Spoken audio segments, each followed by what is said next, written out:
1924 ആലഖൈനും Mario സ്ക്രോഡർ എന്നുള്ള രണ്ട് strong players തമ്മിൽ കളിച്ച ഒരു ബ്ലൈൻഡ് ഫോൾ സൈമിൾ കണ്ടാലോ.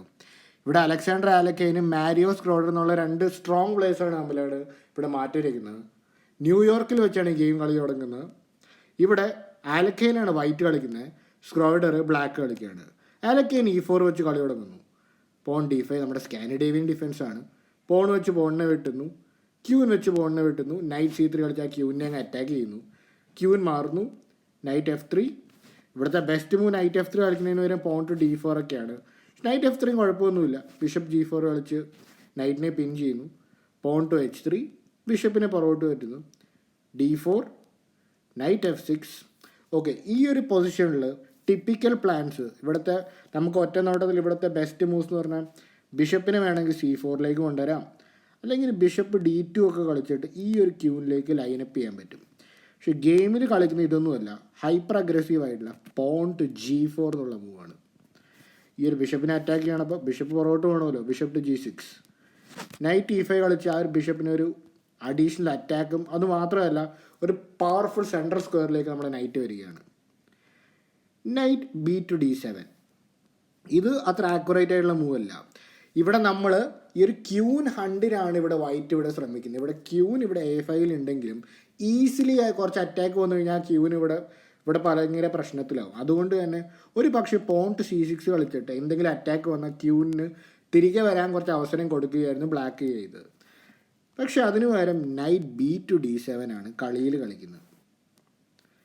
നൈറ്റ് C4 കളിച്ച് നമ്മൾ ആദ്യം ക്യൂവിനെ അങ്ങ് അറ്റാക്ക് ചെയ്തു. അപ്പോൾ ക്യൂൻ A6 ആണ് ഇവിടെ കളിക്കാവുന്ന ബ്ലാക്കിൻ്റെ ഏറ്റവും ബെസ്റ്റ് മൂവ്. ഇവിടെ നമുക്ക് ചില ഫോർക്കുകളൊക്കെ ഉണ്ടെന്ന് തോന്നാം. ഇവിടെ ബിഷപ്പ് വെച്ചിട്ട് ഈ ഒരു ക്യൂവിനെ അറ്റാക്ക് ചെയ്യും, ചെക്കും ഒക്കെ ഉണ്ടെന്ന് തോന്നാം. പക്ഷേ ഇവിടെയൊക്കെ ജസ്റ്റ് ക്യൂൻ വന്നിട്ട് വെറുതെ നൈറ്റിനെ അങ്ങ് വെട്ടിയെടുക്കും. അപ്പോൾ ക്യൂൻ ടു A6 കളിക്കുമ്പോൾ ഇവിടെ ബിഷപ്പ് ടു F4 ആണ് ആദ്യം കളിക്കുന്നത് white. Queen to E6 check. Knight E3 വെച്ച് ഡിഫെൻഡ് ചെയ്യുന്നു.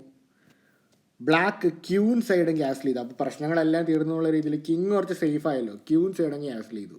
പക്ഷെ പ്രശ്നങ്ങളൊന്നും അവസാനിക്കുന്നില്ല. കാരണം എന്താണ്, പോൺ D5 കളിച്ച് ഈ ക്യൂവിനെ അങ്ങ് അറ്റാക്ക് ചെയ്യുന്നു. ഇവിടെ ക്യൂൻ B6 പോകുന്നു. നൈറ്റ് C4 കളിച്ച് വീണ്ടും ക്യൂവിനെ അറ്റാക്ക് ചെയ്യുന്നു. ക്യൂൻ B4 കളിക്കുന്നു, പോൺ A3. അപ്പോൾ ഇവിടെ ആലോചിക്കുക എത്ര പ്രാവശ്യം ഈ ക്യൂവിനെ കൊണ്ട് അങ്ങോട്ടും ഇങ്ങോട്ടും നടക്കേണ്ടി വന്നു. ഒരു പക്ഷേ ആ C6 കളിച്ചിരുന്നെങ്കിൽ ക്യൂവിന് പോകാൻ കുറച്ച് സ്പേസ് എങ്കിലും കിട്ടിയേനെ. ഇവിടെ പോൺ ടു A3 കളിക്കുന്നു. ഓഫ് കോഴ്സ് ഈ പോണിനെ ഒന്നും വെട്ടാൻ പറ്റില്ല, കാരണം നൈറ്റ് അവിടെയുണ്ട്. ക്യൂൻ C5 ശേഷം ഇവിടെ രണ്ട് മൂവ് വിന്നിങ് ആണ്.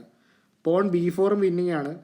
അതുപോലെ തന്നെ ഈ കളി കളിച്ചുള്ള ബിഷപ്പ് E3 വിന്നിങ് ആണ്. കാരണം എന്താണ്, ഈ ക്യൂവിന് പോകാൻ വേറെ ഒരു സ്ക്വയറും ഇല്ല.